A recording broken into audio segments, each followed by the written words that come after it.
गोस्वामी श्री विठलनाथ जी। गोसाई श्री विठलनाथ जी ने व्रजेश्वर नंद बाबा की तरह श्री बालकृष्ण भगवान को वात्सल्य भाव से अत्यंत लाड़ प्यार के कारण परम सुख प्राप्त किया। आप नित्य प्रति श्री ठाकुर जी की सेवा में अनेक प्रकार के सामायिक पदों का गायन एवं उत्तमोत्तम नैवेद्य समर्पण पूर्वक अष्टयाम सेवा में ही तल्लीन रहते थे।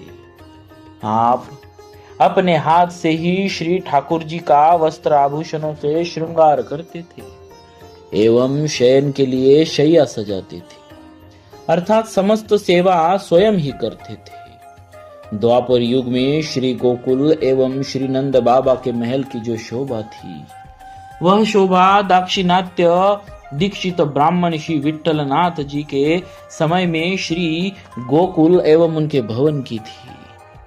जिस प्रकार द्वापर युग में श्री गोकुल के गोपों का ऐश्वर्य देखकर देवराज इंद्र मोहित हो जाते थे, उसी प्रकार का वैभव श्री विठलनाथ जी के समय में भी श्री गोकुल में था। सारांश यह है कि श्री मद्वल्लभाचार्य जी के पुत्र श्री विठलनाथ जी ने भगवत भजन के बल से कलयुग में भी द्वापर कर दिया था। श्री गोस्वामी श्री विठलनाथ जी से संबंधित विशेष विवरण। श्री गोसाई श्री विठलनाथ जी की महिमा का बखान असंभव तो नहीं पर कठिन अवश्य है।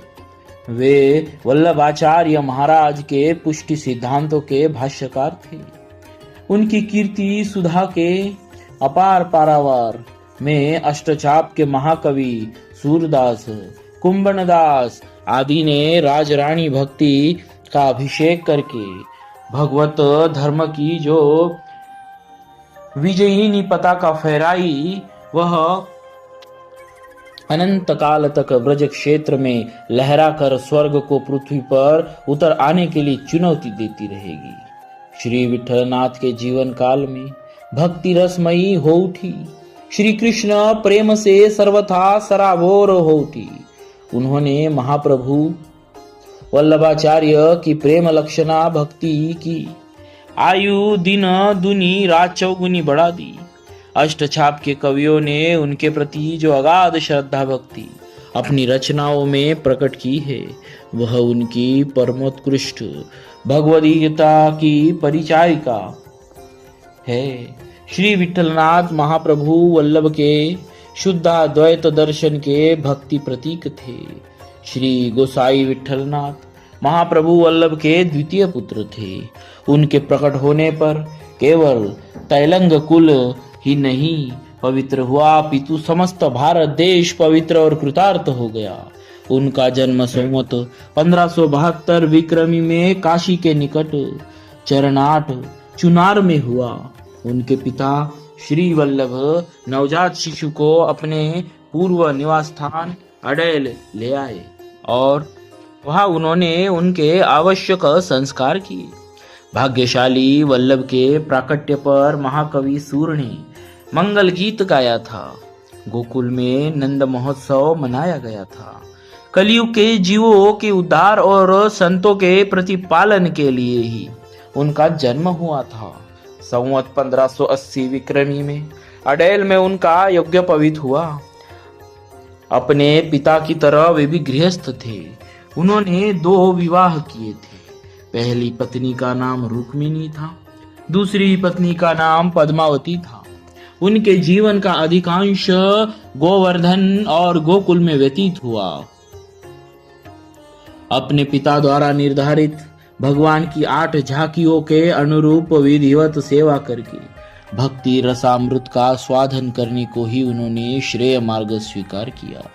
संवत 1587 विक्रमी में श्री वल्लभ के गोलोक प्रयाण के बाद उनके ज्येष्ठ पुत्र श्री गोपीनाथ जी उत्तराधिकारी हुए। थोड़े ही समय के बाद उनका भी लीला प्रवेश हो गया। श्री गोपीनाथ जी की विधवा ने अपने पुत्र श्री पुरुषोत्तम का पक्ष लिया। श्री कृष्णदास अधिकारी ने भी उन्हीं का साथ देकर श्री विठलनाथ का ढेवड़ी दर्शन बंद करा दिया। वे श्रीनाथ जी के विरह में सहिष्णुता पूर्वक अपने दिन बिताने लगे। वे परासोली चले गए और वहीं से श्रीनाथ जी के मंदिर के झरोखों की ओर देखा करते थे। उनकी पताका को नित्य नमस्कार कर लिया करते थे। परसोली में रहते समय उन्होंने श्रीनाथ जी के वियोग में जो रचना की वह विद्याप्ति नाम से प्रसिद्ध हुई। जब उनके पुत्र गिरिधर जी ने मथुरा के हाकिम से शिकायत करके कृष्णदास अधिकारी को कैद करवा दिया, तब गोसाई जी ने अन्न जल का त्याग कर दिया। कृष्णदास के मुक्त होने पर ही उन्होंने भोजन किया। इस सहानुभूति का कृष्णदास पर बड़ा प्रभाव पड़ा। उन्होंने गोसाई जी से क्षमा मांगी और उनके उत्तराधिकार को मान्यता दी। श्री विठलनाथ जी ने पुष्टि मार्ग के विकास और प्रगति में बड़ा योग दिया।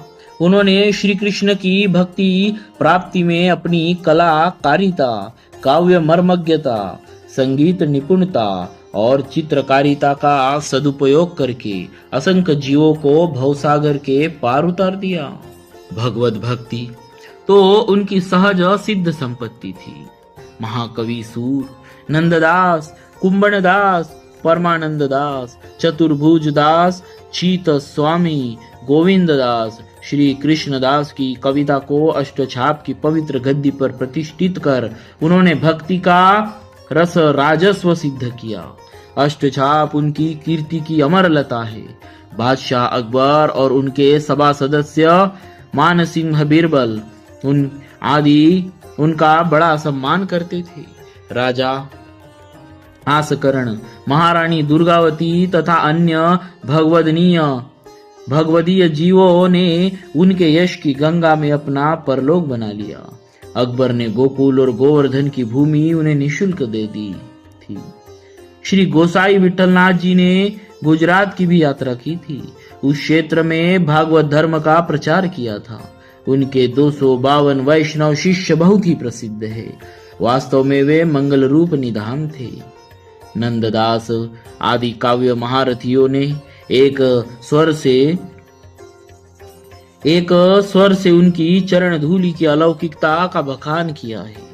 संवत 1642 विक्रमी में गोवर्धन की एक कंदरा में प्रवेश कर उन्होंने अपनी जीवन लीला समाप्त की। गोसाई विठलनाथ जी का चरित्र, गोसाई विठलनाथ जी का पावन जीवन चरित्र भगवान श्री कृष्ण के लीला सौंदर्य का दर्शन बोध है। उनका भगवान श्री कृष्ण के प्रति वात्सल्यपूर्ण पुत्र भाव और श्री जी के प्रति पुत्र वधु भाव था। भगवान और श्री जी भी उनके भाव की रक्षा करते हुए वैसी ही लीला करते थे। एक बार आप अपने बाल रूप ठाकुर जी की सेवा कर रहे थे। अचानक ठाकुर जी को एक बंदर दिखाई दे गया और वे डर कर आपकी गोद में छिप गए। यह देखकर आपको बड़ी शंका हुई कि एक छोटे से बंदर को देखकर जब वे डर गए तो त्रेता युग में पर्वताकार वानर भालू के साथ लेकर रावण, कुंभ, कर्णादि भयंकर राक्षसों से युद्ध कैसे किया होगा। आपके संदेह को देखकर ठाकुर जी ने आपको स्वप्न में दर्शन दिया और कहा, गोसाई जी, आप तो मुझे अपना छोटा सा पुत्र मानते हैं। ये सो छोटा बालक तो बंदर को देखकर डर ही जाता है, और उस समय यदि आपने अपने माता या पिता के पास होता तो उनकी गोद में छिप जाता। बालक की इस क्रिया से उन्हें आनंद भी आता है, अतः उसी आनंद की अनुभूति कराने के लिए मैं आपकी गोद में छिप गया था। रही त्रेता युग की बात, तो उस समय ऋषि मुनियों ने मुझे साक्षात ईश्वर समझा था। मेरा वह रूप असुर संहारक था, अतः मैंने उस समय लीला वैसी ही की थी। ठाकुर जी की इस कृपा पर आप गदगद हो गए। श्री जी की भी आप पर इसी प्रकार की कृपा थी। एक बार आपके घर एक चूड़ी पहनाने वाली आई। आपके 7 पुत्र और 7 पुत्र वधुएं थी, अतः आपने कहा कि सब वधुओं को चूड़ी पहना दो और पैसे मुझसे ले लेना। आपका श्री ठाकुर जी में पुत्र भाव था, अतः श्री श्री जी भी अपने आप को आपकी पुत्र वधू ही मानती थी। इसीलिए जब आपकी सातों पुत्र वधुओं ने चूड़ी पहन ली तो श्री राधा जी ने भी चूड़ी पहनने के लिए चूड़ी हारिन के सामने अपने करकमल बढ़ा दिए। सौंदर्य के सारे उपमान मिलकर भी जिन हाथों की उपमा नहीं दे सकते, उन्हें अपने सम्मुख देख चूड़ी हारिन तो सहसा भाव विभोर हो उठी। कुछ देर बाद जब होश आया तो जैसे तैसे चूड़ी पहना पाई।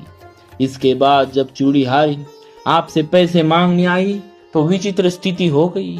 चूड़ी हारिन कहती कि मैंने 8 पुत्र वधुओं को चूड़ी पहनाई है और आप कहते हैं मेरे तो 7 ही पुत्र हैं, 8 पुत्र वधुएं कहाँ से आई? अतः अंततः थोड़े से पैसे के लिए क्या विवाद करना सोचकर आपने 8 के पैसे दे दिए। रात में श्री श्री जी ने स्वप्न में कहा, क्या आप मुझे अपनी पुत्र वधु नहीं मानते हैं? मैंने भी तो चूड़ी पहनी थी, फिर आप 8 का पैसा क्यों नहीं दे रहे थे? आपने ही तो कहा कि सब पुत्र वधुओं को चूड़ी पहना दो, इसीलिए मैंने भी चूड़ी पहन ली। श्री श्री जी के वचनों को सुनकर आप आनंद विभोर हो गए। इसी प्रकार आपके विविध चरित्र हैं, जिनमें श्री ठाकुर जी तथा श्री श्री जी ने आपके वात्सल्य भाव को स्वीकार किया है। शेष भाग कल। बोलिए भक्तराज गोस्वामी श्री विठ्ठल नाथ जी महाराज की जय।